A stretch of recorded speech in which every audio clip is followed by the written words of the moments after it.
Hello students, in this lecture we will discuss about tabulation of data.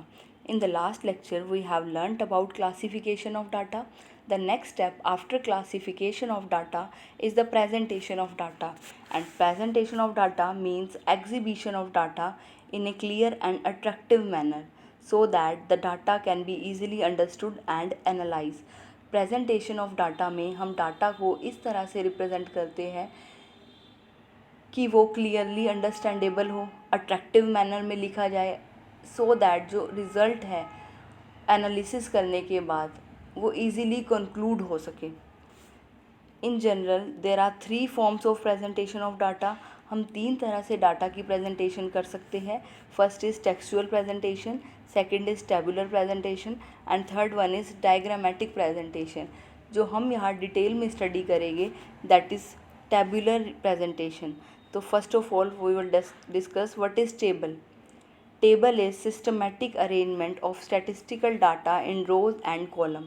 जो भी data आप collect करते हो with the help of primary method और secondary method, उसको जब हम रोज़ और कॉलम में अरेंज करते हैं उसको हम कहते हैं टेबल। मीन्स डाटा को आप ऑर्डरली और सिस्टमैटिक वे में जब अरेंज करते हैं रोज़ और कॉलम में, that will become a table. Next is objectives of tabulation. Tabulation का जो फर्स्ट ऑब्जेक्टिव है that is tabulation makes complex data simple and as a result it becomes easy to understand the data. Tabulation से जो हमारा data है उसको हम simplest form में लिख सकते हैं। देखो, आप जब डाटा कलेक्ट करते हो तो वो बहुत ही रैंडमली डाटा होता है, अरेंज नहीं होता, बट टेबल की फॉर्म में जब हम लिखते हैं तो ऑर्डरली और सिस्टमेटिकली सबसे पहले तो वो अरेंज हो जाता है। जब वो अरेंज हो जाता है तो वो सिंपल दिखने लग जाता है और डाटा को आप इजीली अंडरस्टैंड कर सकते हैं। नेक्स्ट, क्योंकि टेबल्स में डाटा को हम जब कलेक्ट करके लिखते हैं तो आपका डाटा कंडेंस्ड हो जाता है, कंडेंस्ड वे में लिखा जाता है। इससे आपका जो लार्ज वॉल्यूम ऑफ डाटा है उसको आप ब्रीफ फॉर्म में, शॉर्टर फॉर्म में लिख सकते हैं। शॉर्टर फॉर्म में लिख रहे हो तो इससे आपका स्पेस भी सेव होगा, स्पेस की भी सेविंग होगी। Next is under tabulation data is divided into various part and each parts there are totals and subtotals, therefore relationship between different parts can be easily known। हम जब भी data को table की form में लिखते हैं तो डाटा को हम रो और कॉलम में अरेंज करते हैं। अभी हम एग्जांपल भी डिस्कस करेंगे। तो वहाँ पर हम कुछ कॉलम्स इस तरह के भी बनाते हैं, टोटल के, सब टोटल के। तो वहाँ से डाटा को कंपेयर करना इजीली हो जाता है कि जो भी हमने डाटा कलेक्ट किया है उसमें रिलेशनशिप क्या है, कंपैरिजन इजी हो जाता है with the help of tabulation. अब जब डाटा को आप टेबल की फॉर्म में लिखते हो तो टेबल का कुछ टाइटल भी ज़रूर देते हो और कुछ नंबर भी ज़रूर देते हो कि टेबल नंबर ये है, टेबल का टाइटल ये है। तो टेबल में लिखने का बेनिफिट ये भी है कि डाटा जो है वो इजीली आइडेंटिफाइबल हो जाता है, उसको आप इजीली आइडेंटिफाई कर सकते हो और जब उसकी नीड है आप उसको यूज़ कर सकते हो। नेक्स्ट हम डिस्कस कर ही चुके हैं कि टेबुलेशन से डाटा ब्रीफ फॉर्म में लिखा जाता है, तो आपकी स्पेस की भी स्टोरेज होगी। और डाटा को जब आप ब्रीफ फॉर्म में लिख देते हो तो उसके ग्राफ्स भी बनाने इजी हो जाते हैं। फिर अगर डाटा ब्रीफ फॉर्म में है तो आप उसको ग्राफिकली रिप्रेजेंट कर सकते हो। So it also facilitates the presentation of data in the form of graphs. Next is tabulation presents the numerical figures in an attractive form. जो भी आप न्यूमेरिकल वैल्यूज़, न्यूमेरिकल डाटा लिखते हो, टेबुलेशन की help से जो डाटा आपका है वो अट्रैक्टिव फॉर्म में दिखता है, अट्रैक्टिव दिखता है। Tabulation makes it easy to analyse the data from tables. Tables की हेल्प से डाटा को एनालाइज करना ईजी हो जाता है। Next is general rules of tabulation. कुछ रूल्स हैं जो हम टेबल बनाते वक्त ध्यान रखते हैं। First is the construction of table should be suit the size of paper. Paper के साइज़ के अकॉर्डिंग ही आप टेबल बनाएं। ऐसा नहीं है कि वो टेबल आपका कंप्लीट ही नहीं हो रहा, पेपर के साइड से ही जा रहा है। तो जब भी आप टेबल बनाएं, पेपर आप सूटेबल साइज़ का लें।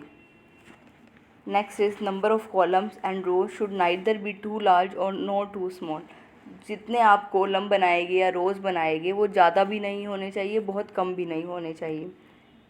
Table should be attractive, clear and impressive. जो आप टेबल बनाते हैं वो अट्रैक्टिव होना चाहिए, नीट एंड क्लीन होना चाहिए। Arrangement of stub and caption should be done systematically. देखो सबसे पहले स्टब्स और कैप्शंस होते क्या हैं। जब आप टेबल बनाते हैं, कुछ रोज़ और कुछ कॉलम्स बनाते हैं, ये आपके होते हैं column, this is column 1, column 2, और ये होती है आपकी रोज़, रो 1, रो 2, रो 3। जो रोज़ की हेडिंग होती है उसको हम स्टब्स कहते हैं, और जो कॉलम की हेडिंग होती है उसको हम कैप्शंस कहते हैं। अभी हम डिटेल में जब स्पेसिमेन डिस्कस करेंगे टेबल का तो वहाँ डिस्कस करेंगे। जो स्टब और कैप्शंस है, मीन्स जो आप हेडिंग देते हो रोज़ को और कॉलम्स को, वो सिस्टमेटिकली वे में देनी चाहिए। Next is the title should be clear. Title जो आप देते हो वो क्लियर हो, टाइटल से ही एक्सप्लेन हो जाए कि ये टेबल क्या शो करना चाह रहा है, और टाइटल को आप सबसे टॉप पे और सेंटर में लिखते हैं। The table should be self explanatory. जो भी टेबल में आपने लिखा है उसको आपको समझाने की ज़रूरत ना पड़े, टेबल को देखते ही पता चल जाए कि टेबल में क्या एक्सप्लेनेशन दी गई है, किस चीज़ के बारे में डिस्कस किया गया है। अगर कुछ यूनिट्स हैं, सपोज़ आप अगर हाइट लिखते हैं टेबल में या वेट लिखते हैं, तो वेट लिख रहे हैं तो किलोग्राम में लिखें। इसी तरह प्राइस लिख रहे हैं तो आप रुपीज़ जो भी या डॉलर जो भी उसकी यूनिट है वो मेंशन करें। जिस सोर्स से आप डाटा ले रहे हैं वो सोर्स भी उसमें मेंशन होना चाहिए ज़रूर टेबल से कि डाटा आप कहाँ से ले रहे हैं। अगर टेबल में कॉलम्स ज़्यादा हैं तो वहाँ पर कॉलम नंबर भी होने चाहिए, सो दैट जहाँ पर भी आपको डाटा, जहाँ पर भी आपको रेफरेंस देना पड़े किसी कॉलम का तो आप इजीली दे सके कि ये आप किस कॉलम की बात कर रहे हैं। जहाँ पर भी आप जिस कॉलम का रेफरेंस देना चाहें, अगर कॉलम नंबर होगा तो वो इजीली दे पाएंगे। Next is foot notes should be given at the end of the table. Table के एंड में फुट नोट होने चाहिए। Next is parts of statistical table. First is table number, कि टेबल में आपका क्या क्या इंक्लूड होना चाहिए, अब हम वो डिस्कस करेंगे। फर्स्ट जब नंबर, टेबल के स्टार्टिंग में एक नंबर अलॉट करना चाहिए जो बता दे कि कौन सा टेबल के बारे में, जहाँ भी हम जब भी उस टेबल की बात करें तो हम रेफरेंस नंबर दे दें कि हम इस टेबल के रिगार्डिंग डिस्कस कर रहे हैं। टेबल नंबर ज़रूर देना चाहिए, और टेबल नंबर को आप टॉप ऑफ द टाइटल लिखेंगे, सेंटर में लिखेंगे और टॉप में लिखेंगे। Next is title. Title should explain what is content in the table. आप टेबल के टॉप में एक टाइटल भी देंगे। टाइटल बताएगा कि टेबल में क्या आपने डाटा कलेक्ट किया है। जो टाइटल है वो क्लियर होना चाहिए, ब्रीफ होना चाहिए, ज़्यादा लार्ज नहीं होना चाहिए, बोल्ड टाइप में लिखना चाहिए टेबल के टॉप में। नेक्स्ट इज़ स्टब्स और रो डेजिग्नेशंस। हर रो की आप कुछ हेडिंग दोगे, ब्रीफ हेडिंग, उसको हम कहते हैं स्टब्स और स्टब हेडिंग और स्टब आइटम्स। जो भी रो आप लिखते हैं, सपोज़ यहाँ हम रोज़ बनाते हैं class A, class B, class C, तो जो रो है वो आपकी जो भी हेडिंग देते हो वो ब्रीफ होनी चाहिए और क्लियर होनी चाहिए। इसी तरह से जो कॉलम की हेडिंग है जिसको हम कैप्शंस कहते हैं, वो हम हर कॉलम के टॉप पे देते हैं। वो भी आपकी ब्रीफ होनी चाहिए, क्लियर होनी चाहिए, प्रिसाइज होनी चाहिए। Next is body. जो सबसे इम्पॉर्टेंट पार्ट है टेबल का, दैट इज़ बॉडी। अब यहाँ पर आप डाटा को अरेंज करते हैं बॉडी के अंदर कैप्शंस और स्टब्स में। आप जब भी टेबल बनाते हैं कैप्शंस और स्टब्स लिखते हैं, यहाँ पर आप कैप्शंस लिखते हैं, यहाँ पर आप स्टब्स लिखते हो। जो ये पार्ट होता है जहाँ पर आप डाटा को अरेंज करते हो, that is called body of the table. Next is head note. देखो कुछ चीज़ें ऐसी होती है जब आप टेबल बनाते हैं कि ना तो आप टाइटल में लिख सकते हैं, ना ही आप स्टब्स या कैप्शन में लिख सकते हैं। अगर कुछ इस तरह का नोट आप डालना चाहते हैं तो वो आप हेड नोट के अंडर लिख सकते हैं। हेड नोट भी आप स्टार्टिंग में लिखते हैं, टाइटल ऑफ टेबल के नीचे लिखते हैं। Next is source. जब भी आप टेबल बनाएं उसके बॉटम में सोर्स ऑफ डाटा ज़रूर लिखिए कि जो आप डाटा टेबल की फॉर्म में अरेंज कर रहे हो उसका सोर्स क्या है, प्राइमरी सोर्स है तो वो मेंशन करें, सेकेंडरी सोर्स है तो वो मेंशन करें। Next is footnote and references. अगर सपोज टेबल में कुछ आइटम को एक्सप्लेन करना रह गया है, क्लियरली आपको लग रहा है एक्सप्लेनेबल नहीं है, तो आप सेपरेटली एक फुट नोट लिख सकते हैं टेबल के एंड में। वो आपके डाटा को रीडेबल बनाएगा, इजीली अंडरस्टैंडेबल बनाएगा। ये आपका स्पेसिमेन है टेबल का। जो जो अभी हमने पार्ट्स डिस्कस किए, फर्स्ट टेबल नंबर होना चाहिए, टाइटल होना चाहिए, ये दोनों मिडल में आएंगे। नेक्स्ट हेड नोट, कि कोई भी आप नोट देना चाहते हैं तो वो आप दे सकते हैं विद इन द ब्रैकेट्स। रो की हेडिंग, ये आपकी रोज़ है, रो की हेडिंग को हम स्टब हेडिंग कहते हैं, और we can say stub entries, वो यहाँ आप देंगे। नेक्स्ट को caption, caption is column heading, यहाँ आप कॉलम की हेडिंग देंगे। जो भी डाटा ये कॉलम में रिप्रेजेंट हो रहा है उसकी हेडिंग आप देंगे, और जो भी डाटा रोज़ की फॉर्म में अरेंज हो रहा है उसकी हमने रो हेडिंग दे दी। नेक्स्ट इज़ सोर्स नोट, जहाँ से आप डाटा ले रहे हो वो आप बताएंगे कि डाटा आपका कहाँ से आ रहा है। फुट नोट, कि किसी भी चीज़ को आप और एक्सप्लेन करना चाहते हो तो आप फुट नोट भी दे सकते हो। ये आपका स्पेसिमेन रहेगा टेबल का। जो जो अभी हमने पार्ट्स डिस्कस किया है, that is table number, title, caption, stub, body of the table, ये आपकी बॉडी है टेबल की। Head note, this is head note, this is foot note, this is source note. यही हमने 8 पॉइंट डिस्कस किए हैं। इस तरह से आप टेबल को फॉर्म करते हैं। एग्ज़ाम्पल है table showing population of India. हमने एक टेबल बनाया, यहाँ पर ये आपने टेबल नंबर दे दिया। ये आपका टेबल की टाइटल है population of India according to workers and non workers by gender and location. आपने इंडिया की पॉपुलेशन को किसके अकॉर्डिंग लिखा है, वर्कर्स के अकॉर्डिंग, और वर्कर में भी आपने बताया है उनकी लोकेशन के अकॉर्डिंग और उनकी जेंडर के अकॉर्डिंग। यहाँ पर आपने दे दी लोकेशन, रूरल है, अर्बन है या ऑल। ये आपकी रो हेडिंग हो गई। ये आपकी कॉलम हेडिंग होगी। जेंडर, आपको जेंडर के अकॉर्डिंग डाटा को अरेंज करना था, वर्कर्स और नॉन वर्कर्स के अकॉर्डिंग अरेंज करना था, ये आपने अरेंज कर दिया। ये आपकी बॉडी हो गई, जो ये आपने डाटा लिखा है ये आपकी बॉडी होगी। ये आपकी कैप्शंस हो गए, ये आपके स्टब हो गए, ये आपका सोर्स नोट हो गया। सेंसस ऑफ इंडिया 2001, कहाँ से आपने डाटा लिया वो आप बता रहे हैं कि डाटा आपने यहाँ से लिया है, जो 2001 की सेंसस थी वहाँ से आप डाटा ले रहे हो। यहाँ आपने यूनिट भी मेंशन करी है। ये जो टोटल आ रहा है, टोटल पॉपुलेशन जो आ रही है वो किस में है, करोड़ में है, वो आप यहाँ मेंशन कर दिया। इसी तरह से ये फुट नोट में आप क्या लिख रहे हो, figures are rounded to the nearest crore. जो भी आपने डाटा लिखा है वो उसको आपने राउंड ऑफ करने के बाद लिखा है। सो ये ये पार्ट्स रहते हैं टेबल में जो इंक्लूड करने हैं जब भी आपने टेबल फॉर्म करना है। टेबल नंबर, टाइटल, रो हेडिंग, कॉलम हेडिंग, यूनिट्स, ये बॉडी हो गई आपकी। Next source note, foot note. अगर कोई हेड नोट भी हो तो वो भी आप इंक्लूड कर सकते हैं। Next is types of table. There are mainly 2 different types of table. First is according to construction and according to purpose. According to construction further ये 2 टाइप्स में डिवाइड हो रहा है, simple table and complex table. And complex table are of 3 types, two way table, 3-वे table, manifold table. According to purpose, there are 2 types of table, general purpose table and special purpose table. First we will discuss about table according to construction.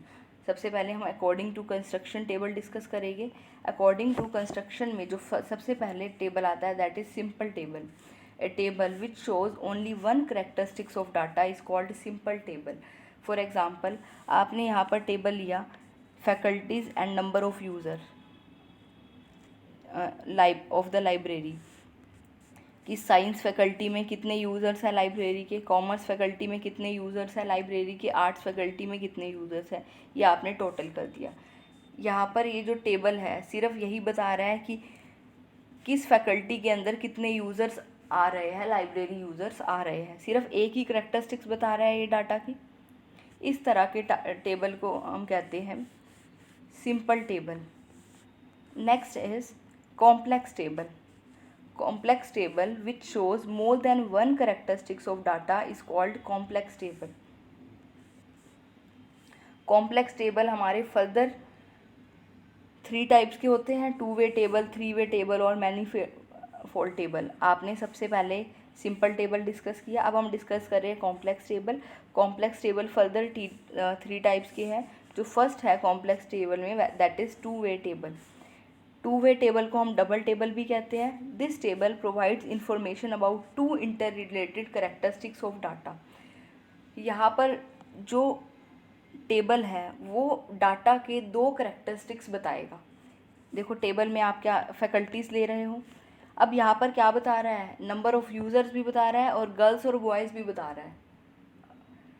आपने जो first table देखा वो आपका single characteristics बता रहा था कि faculties में, डिफरेंट फैकल्टीज़ में नंबर ऑफ़ लाइब्रेरी यूज़र्स कितने हैं, जस्ट ये बता रहा था।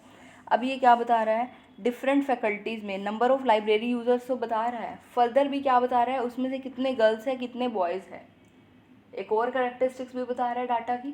इस तरह के डाटा को हम कहते हैं 2 वे table. Next is 3 way table. 3 way table is also called treble table. This table provides information about the 3 interrelated characteristics of data. अब यहाँ पर जो ये टेबल है वो हमें डाटा के 3 कैरेक्टरिस्टिक्स के बारे में बताएगा। देखो यहाँ पर क्या है, फैकल्टीज़ है, डिफरेंट फैकल्टीज़ है, उसके बाद नंबर ऑफ़ यूज़र्स है कि डिफरेंट फैकल्टीज़ के अंदर कितने नंबर ऑफ़ लाइब्रेरी यूज़र्स हैं। देन उसके बाद फर्दर डाटा की क्या करेक्टरिस्टिक्स बता रहा है कि कितने गर्ल्स हैं और कितने बॉयज़ हैं। और नेक्स्ट कैसे बता रहा है कि फर्स्ट सैम में कितनी गर्ल्स है, सेकंड सैम में कितनी गर्ल्स है, टोटल कितनी गर्ल्स है। इसी तरह से फर्स्ट सैम में कितनी बॉयज़ है, सेकंड सैम में कितने बॉयज़ हैं, टोटल कितने बॉयज़ हैं। तो यहाँ पर ये नंबर ऑफ़ लाइब्रेरी यूज़र्स भी बता रहा है डिफरेंट फैकल्टीज़ के अंदर, फिर फर्दर उसमें से बता रहा है कितने बॉयज़ हैं कितने गर्ल्स हैं, और देन उसको हम फर्दर क्लासीफाई कर रहे हैं कि फर्स्ट सैम और में कितनी गर्ल्स है, सेकंड सैम में कितनी गर्ल्स है, फर्स्ट सैम में कितने बॉयज़ है, सेकंड सैम में कितने बॉयज़ हैं। तो ये 3 कैरेक्टरिस्टिक्स बता रहा है डाटा की। इस तरह के टेबल को हम कहते हैं 3 वे table. This is first, second, third. Next is manifold table.